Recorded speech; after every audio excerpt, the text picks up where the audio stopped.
আমাদের ভাষায় এগুলোকে বলে হুকাউকি, তোমাদের ভাষায় কি বলে অবশ্যই কমেন্টে জানাবেন। এখন আমি আর বাবা মিলে বানাচ্ছি হুকাউকিগুলোকে, বাবা বড়গুলোকে বানাচ্ছি যেগুলো রাতেরগুলো আমরা জ্বালাবো, আমি বানাচ্ছি চারকোনগুলোকে। এখন আমি এগুলোকে বানানোর পর ঠাকুরগুলোকে দিতে যাবো। এগুলো বানাতে খুবই সহজ, এগুলো বানাতে লাগে পাটকাঠি আর ইলুয়া। ইলুয়া হচ্ছে যে ঝাঁটাগুলো থাকে, যখন ছোট থাকে তখন ওগুলোকে আমরা ইলুয়া বলি। এখন আমি হুকাউকিগুলোকে আমাদের গ্রামের ঠাকুরগুলোকে দিতে যাচ্ছি, সাথে আছে আমার মা আর বোন। গ্রামের পরিবেশটা কিন্তু একটু বেশি সুন্দর, এটা কিন্তু মানতেই হবে। এই যে আমাদের ধানগুলো কিন্তু শীষ বের হয়ে গেছে, কিছুদিন পর ধানগুলো পেকে যাবে, আমাদের দেওয়া হয়ে গেছে। এখন আমরা যাচ্ছি বাড়ি। দীপাবলির দিনে কিন্তু অনেকের অনেক নিয়ম থাকে, তার মধ্যে আমাদেরও এটা একটা নিয়মই পড়ে।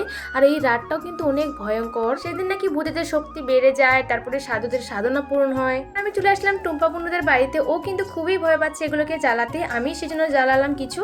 আর এখন আমি কাকুদের বাড়িতে আসলাম, ওরা কিন্তু এই পিকপাক লাইটগুলো লাগাইছে। আর আমার বাবা আমাকে কিনে দিল লঙ্কা বম। এগুলো তো বড় বড় বম জ্বালায়, আমি তো ছোট ছোট বমগুলো জ্বালাতেই খুব ভয় লাগে। আগের বার জ্বালাচ্ছিলাম তো বেশ মজা লাগছিল, সেজন্য এইবারও আমি জ্বালাচ্ছি।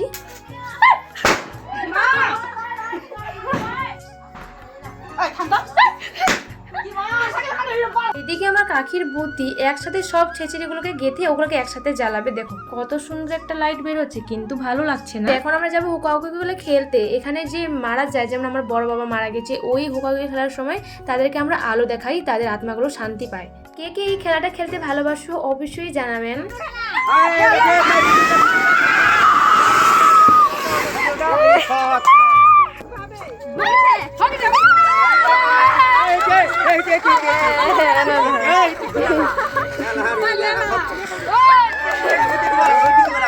এদিকে আমার ছোট ছোট ভাই বোনগুলো খেলতে চলে আসে, ওদেরকে দেখে মনে হচ্ছে ভূতগুলোর মতো লাগছে, কারণ লাইটগুলো দেখা যাচ্ছে, লোকগুলোকে দেখাই যাচ্ছে না। সবার শেষে একদম খেলতে আসলো ওরা। এখন সবাই দেখো কত সুন্দর, মাঝখানে আগুন চারদিক থেকে গোল করে আছে। আর ওরা এই আগুনটাকে সবাই এক এক করে 3বার পার করবে, কারণ ওটা করলে ভালো, আমরাও করেছি।